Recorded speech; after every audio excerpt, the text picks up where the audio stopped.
Bienvenue sur RTI 1 pour votre nouvelle émission Habitat à la Une. Notre mission, vous ouvrir les portes du monde, de l'architecture, de la décoration et surtout du logement. Nous passerons ensemble à la loupe toutes vos préoccupations liées au logement, que vous soyez propriétaire ou locataire de maison. Sans plus attendre, voici le sommaire. Hausse des coûts des loyers, caution exorbitante et avance sur le loyer. Gros plan sur le phénomène dans notre reportage. La cherté des maisons. L'œil de l'architecte s'ouvre sur l'architecture de l'habitat collectif à Abidjan. Et puis vous aurez droit à une visite guidée à domicile dans Bienvenue chez moi. Bienvenue chez moi. Avec à la clé des conseils et astuces. Aujourd'hui, Habitat à la Une s'intéresse à une question qui préoccupe plus d'un d'entre vous. Comment faire pour se trouver une maison convenable à louer? Un sujet d'actualité du fait de la difficulté pour de nombreuses personnes à se loger dans nos grandes villes. Une situation qui s'explique par les coûts exorbitants des cautions et des loyers. Alors pour mieux comprendre ce phénomène, notre reportage lève le voile sur les conditions de location d'une maison en Côte d'Ivoire, droits et devoirs du locataire. Vous saurez tout dans ce premier numéro d'Habitat à la Une. En parcourant les rues d'Abidjan, il n'est pas rare de tomber sur des affiches portant la mention « Maison à louer », illustration d'une forte demande dans le domaine de l'immobilier en raison de l'explosion démographique observée ces 20 dernières années. Une situation qui a pour corollaire des abus de nombreux propriétaires qui y voient un filon à exploiter. Ces derniers allant jusqu'à exiger des montants de loyer et des cautions très élevés. Résultat, des locataires ne sachant où donner de la tête après avoir sorti la calculette. Et je ne vous apprendrai rien en affirmant que le phénomène fait grincer des dents, alors que le prix des loyers s'envole. Les locataires, quant à eux, en sont à se demander ce qui justifie pareille spéculation dans le secteur de l'immobilier. Le coût du loyer à Abidjan est franchement très élevé. Il faut avoir le courage de le dire. Le loyer est élevé. Dans une loi, ils nous ont dit qu'ils allaient prendre seulement 4 mois. Mais jusqu'à aujourd'hui, on nous prend 6 mois, 7 mois, 8 mois. Donc, ce n'est pas permis à tout le monde de se loger. On a des agences partout, des agences qui sont dans la rue en fait. On a à un arrêt de bus, on voit, c'est vraiment une personne qui te dit moi je suis une agence immobilière. Et ce n'est pas des agences qui ont peut-être un agrément, n'est-ce pas, pour s'installer. Voilà. Et aujourd'hui, ce sont une personne, 2 personnes qui te diront tiens, moi je suis une agence immobilière. Et puis qui fixe le coût des maisons. Le fait même de t'avoir déjà présenté la maison, on te demande un prix à payer, soit 5 000 francs qui est un forfait, ou alors on te dit il faut payer 10 000 francs pour ne serait-ce que visiter la maison. Eux-mêmes ils prennent l'argent, il ne faut pas voir la personne de propriétaire. Et parfois c'est beaucoup d'escroquerie. Voilà, donc je pense qu'on gagnerait vraiment à donner des agréments à certains professionnels pour que ceux qui veulent puissent s'adresser à eux. Ceux qui se sont érigés en agence immobilière promènent les gens, ils prennent de l'argent pour des visites et plusieurs visites à la fois, pourtant les maisons ne sont pas décentes. Et souvent on est confronté à beaucoup d'arnaqueurs. On ne sait même pas si véritablement ce sont des gens qui sont en contact avec les bailleurs. Ils vous font croire qu'ils sont des agences et lorsque vous entrez dans la maison, vous payez même la caution avec eux. Et puis vous vous rendez compte que ce sont des arnaqueurs, ils disparaissent. Dans le domaine de l'immobilier, pour ce qui est des locations de maisons, on rencontre aussi des problèmes avec les propriétaires. Parce qu'il faut dire aussi les propriétaires ont leur part de responsabilité. On a des propriétaires qui vous agissent par exemple des mois de caution assez élevés et au moment de quitter la maison, on a tout un tas de problèmes pour vous restituer cet argent-là. À côté de ça, quand on a l'habitude de voir des gens qui sont dans les maisons, au bout d'un certain temps, le propriétaire leur fait savoir qu'il faut quitter la maison pour des travaux. Et il se trouve que 1-2 semaines après, on constate qu'au lieu de travaux, c'est plus de nouveaux locataires qui sont dans la maison. La maison est gérée directement par le propriétaire. La commission de démarchage nous revient. Alors très souvent, les clients, au lieu de négocier, ils ne négocient pas. Ils refusent carrément de payer. Alors qu'est-ce qu'ils font? Ils abandonnent le démarcheur et ces personnes vont elles-mêmes mener des enquêtes sur la maison pour simplement ne pas payer la commission. Alors quand elle est grugée, alors elle revient vers son démarcheur. Voici les problèmes que nous croisons. Nous prospectons. Ça veut dire quoi? Nous partons sur les lieux de construction. Voilà. Là où les maisons, nous renseignons auprès, n'est-ce pas, des entrepreneurs, auprès, n'est-ce pas, des chefs maçons. Et nous cherchons, n'est-ce pas, à entrer en contact avec le propriétaire ou le bailleur. Et une fois que c'est fait, nous prenons un rendez-vous ferme avec le propriétaire et nous échangeons avec lui. Quand tu payes la caution, quand tu payes les avances, tu as un mois d'agence, voilà, de frais de démarcheur à payer. C'est ça notre salaire. C'est ça notre salaire. Très souvent, nous prenons des taxis, voilà, nous faisons des recherches. Je trouve que c'est normal, parce que pour quelqu'un qui cherche une maison, il faudrait qu'il soit bien récompensé. Mais cela a fait que des propriétaires ont commencé à exagérer dans la fixation des prix des loyers. Et c'est vraiment pas intéressant parce que par exemple, une maison qui peut vous revenir peut-être à 200 000 francs, l'agent immobilier parce qu'il veut une commission élevée, il vous dit par exemple que la maison c'est 300 000. Vous voyez. Maintenant quand vous payez les 300 000 francs, lui il s'en va. Mais c'est le propriétaire qui l'enrichit sans s'en rendre compte. Parce qu'après avoir pris le mois d'agence là, il n'y a plus rien. Si l'État essaie de supprimer ce travail-là, ça va mettre encore beaucoup plus de personnes au chômage. Parce que nous aujourd'hui, c'est de ça qu'on vient en aide à nos familles. Et puis ça nous crée de l'emploi, vous voyez. Titulaire de diplôme, s'il n'y a pas de travail, on est obligé de se tourner vers ça. Mais ce n'est pas pour escroquer ni gruger les gens, c'est pour pouvoir gagner notre vie honnêtement. C'est un système qui est vraiment bon. Donc nous négocions toujours pour que le client et le propriétaire s'entendent. Vous voyez. Donc nous ne faisons pas de blocage. Nous n'intervenons pas pour dire il faut tel nombre de mois strictement. Non. Ça, celui qui dit ça, c'est de fausses accusations. Il ne connaît pas comment ça se passe. Comment est-ce que le domaine, comment est-ce que ça fonctionne, le système fonctionne. Voilà. Donc je vais, n'est-ce pas, clarifier cette nuance. Au regard des abus dont se rendent coupables certains propriétaires, mais également au vu de l'ignorance de nombreux locataires, il convient de préciser que le secteur de l'immobilier est régi par le Code civil ivoirien, lequel prévoit notamment des obligations, que l'on soit locataire ou propriétaire d'une habitation. Intéressons-nous à ceux du locataire. Conformément à l'article 1728 du Code civil, il y a deux charges principales qui pèsent sur le preneur, c'est-à-dire au locataire. Premièrement, il doit utiliser la chose louée en bon père de famille.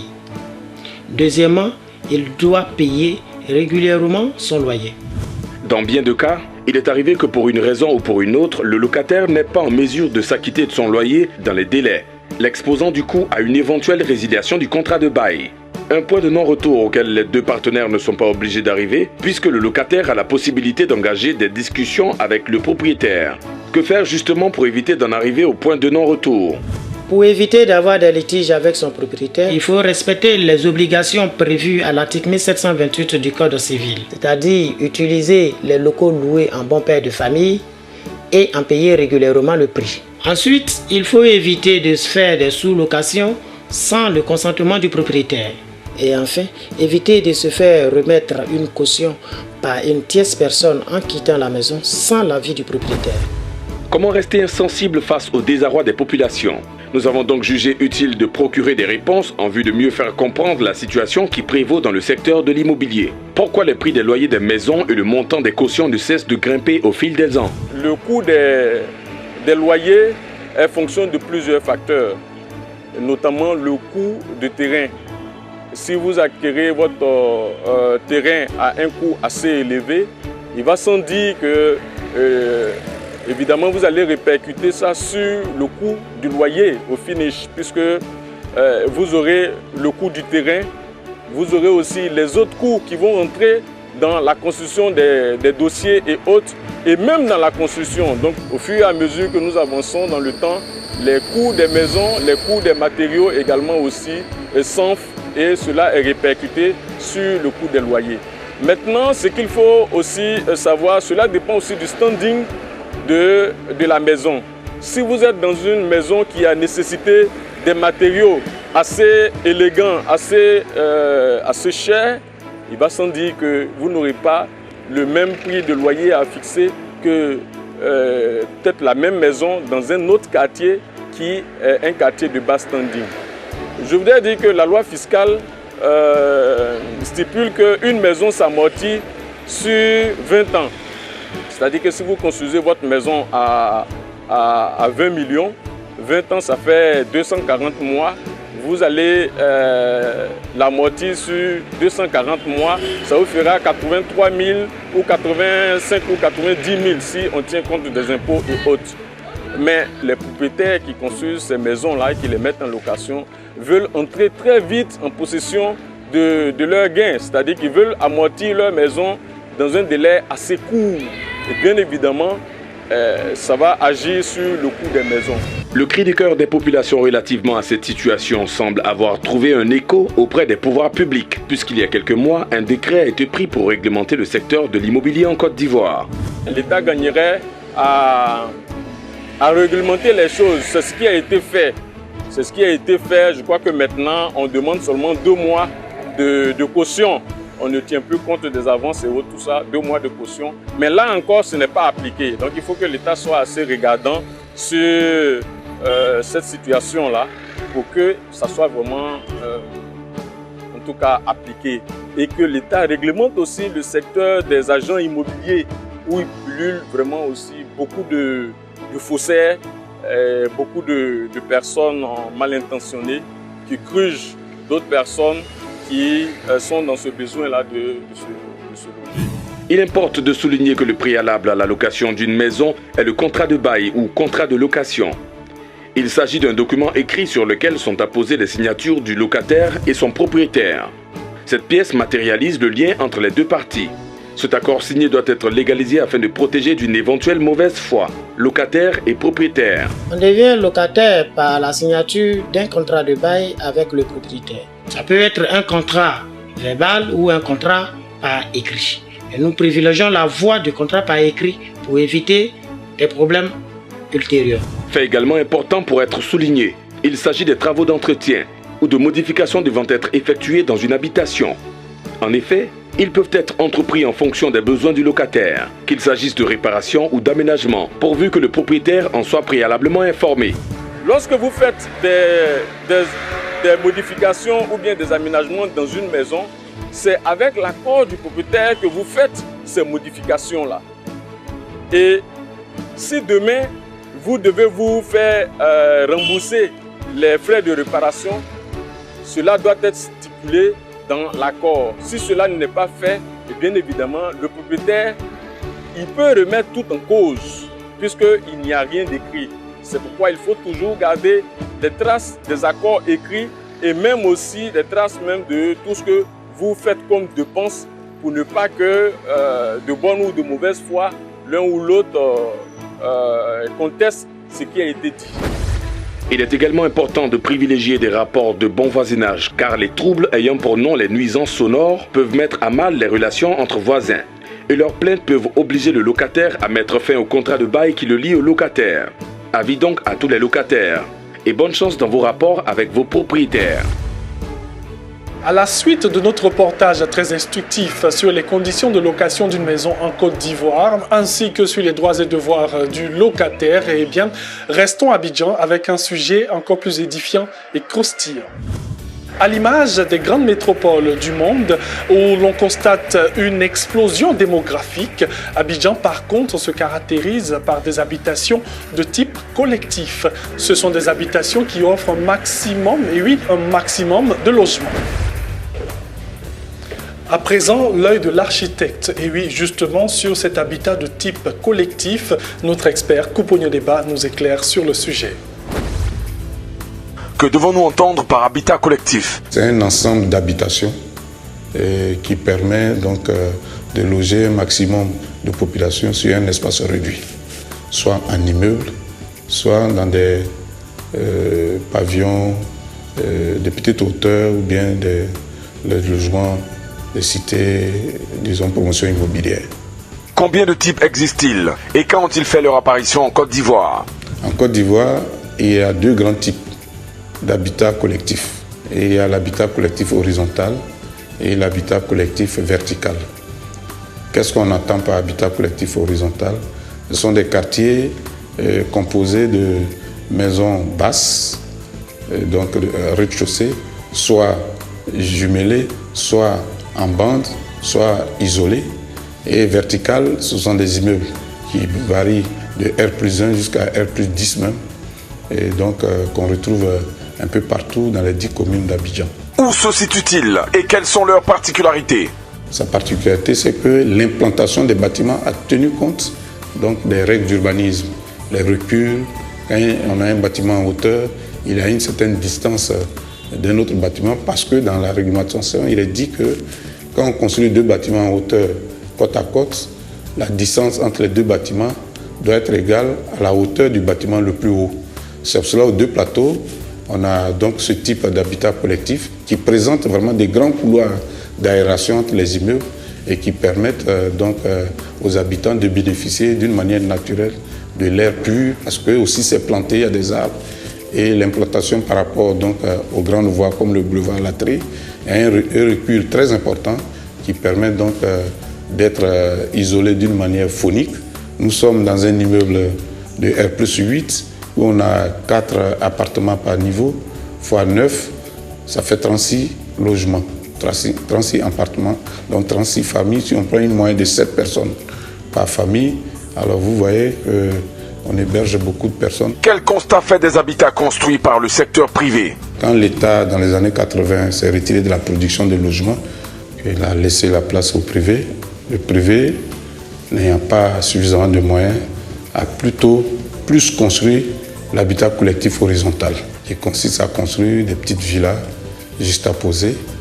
Mais ce qu'on remarque là-dedans, c'est qu'on a moins d'aisance, les rues sont étroites, et ce qui est même encore grave, c'est que ces logements n'ont pas d'architecture vraiment typée, et cela, on n'a plus d'harmonie.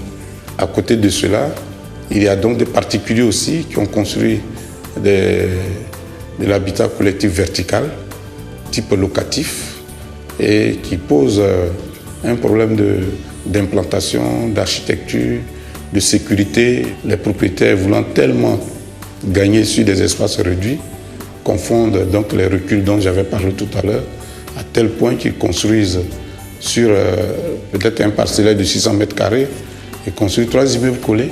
Et entre les immeubles-là, souvent on peut avoir 1 mètre, 1 mètre 50 de distance. Or, la réglementation nous dit qu'entre 2 immeubles construits sur le même terrain, il faut une distance égale à la hauteur du bâtiment le plus haut.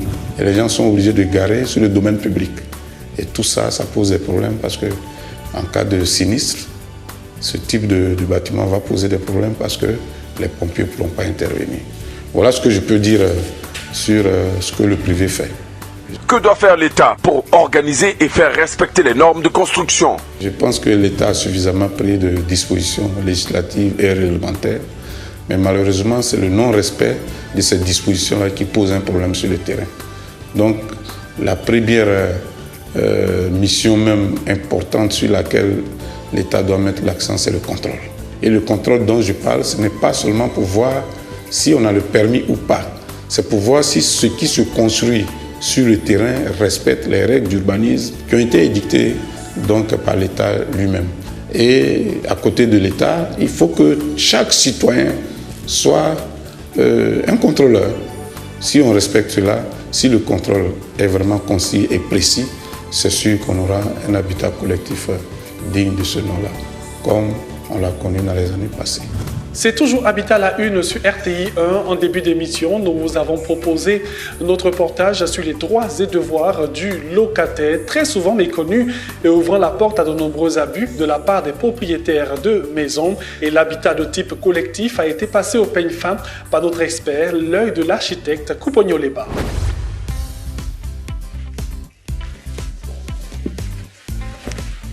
Nous allons maintenant nous inviter dans l'intérieur d'une téléspectatrice, et bien entendu, avec sa permission, elle nous fera faire le tour du propriétaire, des idées originales, des astuces, des conseils pour rendre agréable sa maison. Voici votre rubrique « Bienvenue chez moi ».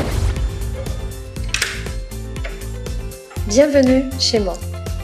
Je suis très heureuse de vous accueillir aujourd'hui et vous présenter mon chez moi. Je vais vous présenter et vous expliquer en détail le choix de mon aménagement intérieur, si vous voulez bien me suivre. Ici, on est dans l'espace du séjour, donc du salon. Je vais vous expliquer pourquoi donc j'ai choisi tous les revêtements, tout le mobilier qui se trouve dans cet espace. Pour commencer, je vais partir du sol. Le revêtement sol, j'ai choisi un carrelage de couleur beige et au niveau des murs et du plafond, je suis allée dans 2 couleurs seulement. Une couleur dominante qui est le beige, qui est légèrement plus clair que le sol, donc le beige du sol, et une couleur d'un seul pan de mur qui est d'une couleur grise. Donc voilà pour mon mural et sol et plafond. À présent, je vais vous présenter le choix aussi de mon mobilier. Alors mon mobilier se compose de deux types de mobilier, un peu moderne et un peu africain, mais africain moderne. Voilà, je vais vous expliquer pourquoi. Donc on va commencer par le canapé. Un canapé donc moderne en couleur noire avec des coussins rouges. Deux fauteuils pour accompagner donc mon canapé avec une table basse. Les deux fauteuils sont faits en bois. Une table centrale carrée avec au milieu un vitrage plutôt trempé. Au sol, j'ai posé un tapis rouge pour faire un rappel sur les coussins rouges. J'aime beaucoup. Et voilà. Du côté de la télévision, j'ai choisi de mettre ma télévision, donc mon écran suspendu sur le mur. Ici, j'ai fait un habillage très simple, donc j'ai disposé une console murale en bois au-dessus duquel j'ai posé donc une toile avec un zèbre aussi et deux petites lampes sur les côtés et deux chaises bien confortables en rouge encore pour rappeler soit les coussins, soit le tapis. Le conseil que je peux vous donner aujourd'hui, c'est quoi? C'est que quand vous aménagez un appartement ou un nouveau logement, qu'il soit prêt ou pas prêt, le premier choix, c'est vraiment le sol. Le sol, c'est très important. Donc le carrelage au sol, quand vous avez la couleur de vos carreaux, vous pouvez avoir la couleur de toutes les autres surfaces et tous les autres éléments de la pièce en ensemble. Donc voilà, n'oubliez jamais, n'achetez pas vos meubles avant vos carreaux, n'achetez pas votre peinture non plus avant le carreau. Choisissez votre sol et tout le reste, ça ne sera que du bonheur. Merci beaucoup. Au revoir.